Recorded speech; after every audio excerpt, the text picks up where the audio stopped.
Number 5 سورۃ المائدہ آیت number 79. تفسیر. کانو اور یہ لوگ تھے لا یتناہون، نہیں روکتے تھے، نہیں منع کرتے تھے، عن منکرین برائی سے،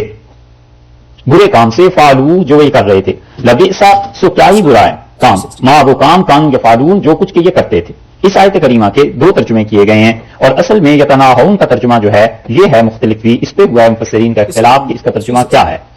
جن حضرات نے اسے تناہی سے مانا ہے، تناہی کا مطلب انتہا پر پہنچ جانا، کسی چیز کے حد پہ آ جانا، تو اس کا ترجمہ یہ کرتے ہیں کہ کانو لا یتناہون عن منکرین، یہ لوگ باز نہیں آتے تھے اس گناہ سے، فعلوہ جسے یہ کرتے تھے.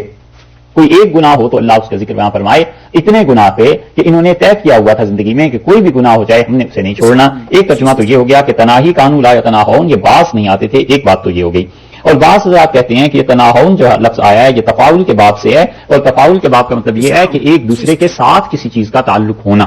تو پھر ترجمہ یہ ہو جائے گا کہ یہ آپس میں ایک دوسرے کو منع نہیں کرتے تھے، روکتے نہیں تھے، عن منکرین اس گناہ سے، فعلوہ جو یہ کرتے تھے. اسلام تو ایک دوسرے کو روکنا، اس سے معلوم ہوتا ہے کہ جب انسان کے سامنے گناہ ہو رہا ہو تو دوسرے کو روکنا بعض حالات میں اس انسان کے لیے فرض بن جاتا ہے. تو اللہ نے بنی اسرائیل کی یہ خرابی ذکر کی کہ ایک دوسرے کے سامنے یہ گناہ کرتے تھے اور کوئی کسی کو نہیں روکتا تھا. اسی معنی میں وہ حدیث بھی ہے جس میں رسول اللہ صلی اللہ علیہ وسلم نے 2 آدمیوں کے لیے بغیر کیے ہوئے اجر اور گناہ کا ذکر کیا، اور آپ نے ارشاد فرمایا کہ ایک آدمی کو اللہ نے مال دیا ہے اور وہ اللہ کی راہ میں خرچ کرتا ہے، اور دوسرا انسان اس کو دیکھ کر یہ کہتا ہے کہ کاش اللہ نے مجھے بھی اتنا دیا ہوتا اور میں اللہ کی راہ میں خرچ کرتا. تو اس کی جو نیت اور حسن نیت اور اخلاص ہے اللہ تعالیٰ کے یہاں وہ دیکھ کر قبول جب ہو جاتا ہے تو اللہ فرماتے ہیں میرے اس بندے کے لیے بھی اتنا ہی لکھو جتنا کہ اس کے لیے لکھ رہے ہو ثواب جو کہ خرچ کر رہا ہے، کیونکہ مجھے یہ بندہ اس کا علم ہے اس کے دل کا کہ اگر ہم اسے اتنی رقم دے دیتے تو یہ یقیناً ہماری راہ میں خرچ کرتا.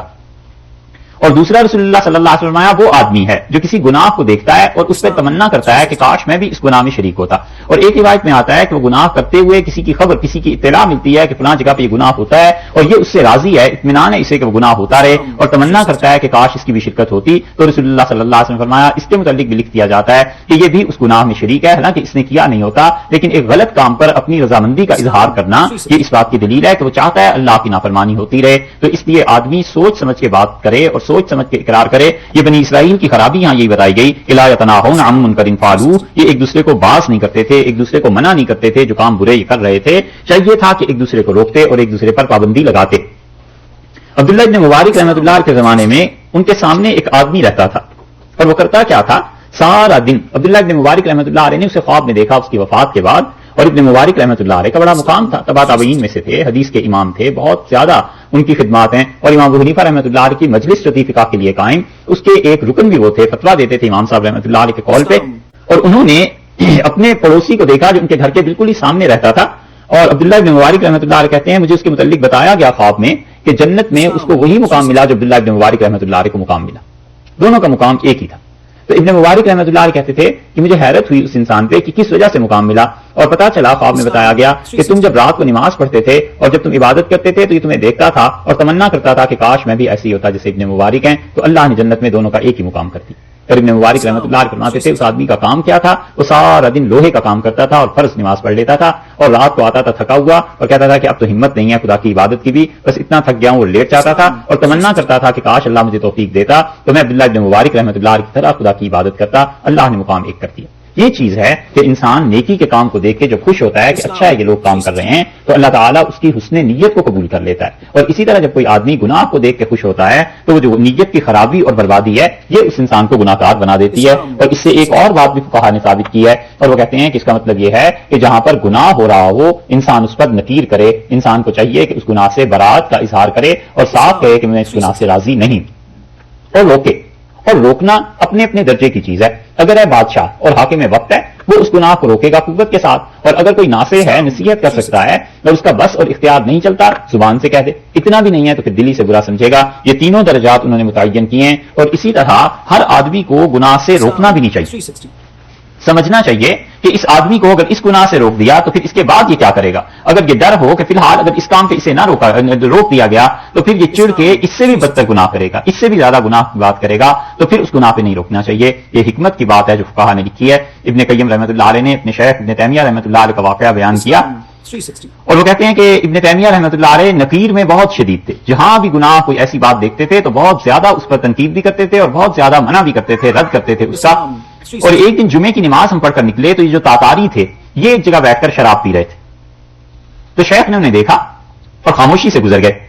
اور ہم نے جو دور سے انہیں دیکھ لیا تھا، ہم نے کہا اب ان کی شامت آئی، شیخ تو رکیں گے اور ضرور ان کو کچھ کہیں گے، لیکن شیخ نے دیکھا اور چپ کر کے چلے گئے۔ ہمیں بڑا تعجب ہوا، ہم نے پوچھا حضرت آپ تو کبھی بھی رکتے نہیں ہیں بات کہے بغیر، یہاں کیا مصلحت تھی؟ تو انہوں نے کہا یہ شراب پی رہے تھے نا، اگر میں انہیں روک دیتا اور ان کو کچھ کہتا، انہیں غصہ آتا تو یہ اٹھ کے مسلمانوں کو قتل کرنے لگ جاتے، تو اس لیے میری نظر اس پہ چلی گئی کہ کم درجے کے گناہ میں مبتلا ہیں، اسی میں رہنے دو، بجائے اس کے کہ انہیں اس سے ہٹا دوں اور اس سے بھی بدتر گناہ میں چلے جائیں۔ تو کئی مرتبہ ایسے ہوا کرتا ہے کہ بعض فقہا اور مفتی جو کہتے ہیں کہ اس کو اس گناہ میں رہنے دو، اس کا مطلب یہ نہیں ہے کہ وہ کہہ دیتے ہیں اس کے لیے کوئی جائز ہو گیا ہے، وہ اس مصلحت سے کہتے ہیں کہ ابھی فی الحال تو یہ ایک چھوٹے گناہ میں مبتلا ہے، مکروہ میں، اس کے بعد اٹھ کر حرام کام کرنے لگ جائے، حرام کاموں میں پڑ جائے گا۔ اور یہی دلیل ہے ان فقہا کی بھی، اور یہ بڑی حکیمانہ بات ہے کہ وہ کہتے ہیں ہر گناہ پر نکیر کرنے سے کام چلتا نہیں ہے، اس لیے آدمی جس حد تک مناسب ہو بس اس حد تک روکے، اس سے زیادہ نہ کرے۔ مثلاً خواتین ہیں، اس کو پتا ہے کہ شوہر کا مزاج بہت سخت ہے، خراب مزاج کا آدمی ہے، اب وہ اسے نماز کے لیے کہے گی اگر کہ نماز پڑھو 2 بار 4 بار، تو اٹھ کے وہ لڑنا شروع کر دے گا، دل میں اپنے بغض اس کے خلاف رکھ لے گا، اور پھر کسی دن مار پٹائی تک نوبت آ جائے گی۔ مت کہے اپنے شوہر کو، بس اپنی نماز پڑھے، اور کسی وقت وہ مناسب تو ایک آدھ مرتبہ کہہ دے، اس تک بات پہنچ جائے، اس سے زیادہ نہ کہے،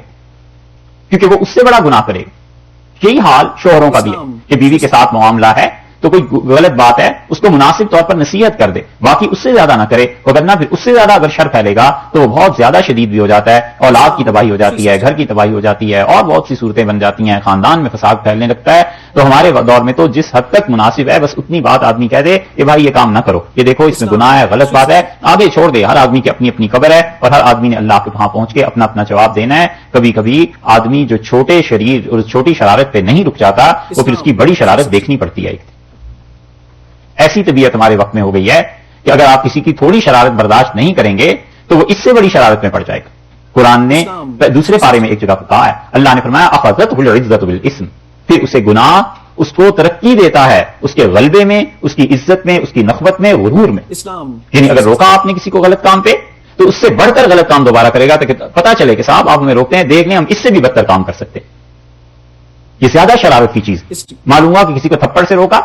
تو اسے ڈنڈا اٹھا کے رسید کر دی۔ اس لیے کبھی کبھی چھوٹے شر پہ آدمی چپ ہو جائے، اس وجہ سے کہ اگر اس شریر کو اس چھوٹے شر پہ کچھ کہا تو یہ اس سے بڑا شر لے کر آ جائے گا۔ اور رسول اللہ صلی اللہ علیہ وسلم کے ایک صحابی رضی اللہ عنہ تھے، انہوں نے اپنی وفات سے پہلے کسی کو نصیحت کی، اور جو نصیحت کی باتیں تھیں اس میں سے ایک بات انہوں نے یہ کہی، انہوں نے کہا جب لوگ شرارتیں کرنے لگیں تو تم اس کی چھوٹی شرارت پہ چپ ہو جانا، وگرنہ اس سے بڑی شرارت وہ تمہارے سامنے لے آئے گا۔ جب اندر کسی آدمی کے کبر بھرا ہوا ہوتا ہے تو پھر اس سے بھی بدتر کر کے دکھاتا ہے۔ اس لیے آدمی درجات کو دیکھے اور اس کے ساتھ ساتھ بات کرے۔ ایک اور بات بھی فقہا اس پہ تحریر کرتے ہیں، اور وہ کہتے ہیں کہ آدمی یہ بھی دیکھ لے کہ منصب اور مقام کیا ہے، اس اعتبار سے منع کرنا چاہیے۔ منصب ہے باپ کا، شیخ کا، حق بنتا ہے کوئی شوہر کا، اس اعتبار سے منع کرے،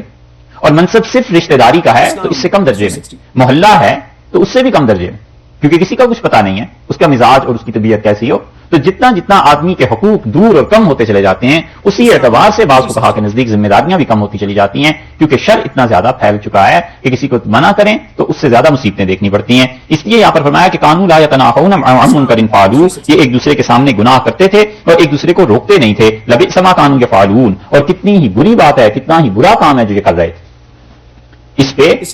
مدارک میں نصفی رحمۃ اللہ نے اپنی تفسیر میں لکھا ہے، انہوں نے مسلمانوں پر افسوس کا اظہار کیا ہے، اور وہ کہتے ہیں کہ اس آیت سے یہ دلیل ملتی ہے کہ منکر اور برائی کو روکنا اللہ کے ہاں بڑے پسندیدہ کاموں سے ہے، اور پھر کہتے ہیں کہ کاش مسلمان اس آیت پہ عمل کرتے اور ایک دوسرے کو برائی سے روکتے۔ وہ اپنے زمانے کی بات کرتے ہیں 5ویں صدی ہجری کی، اور آج سے کتنے ہو گئے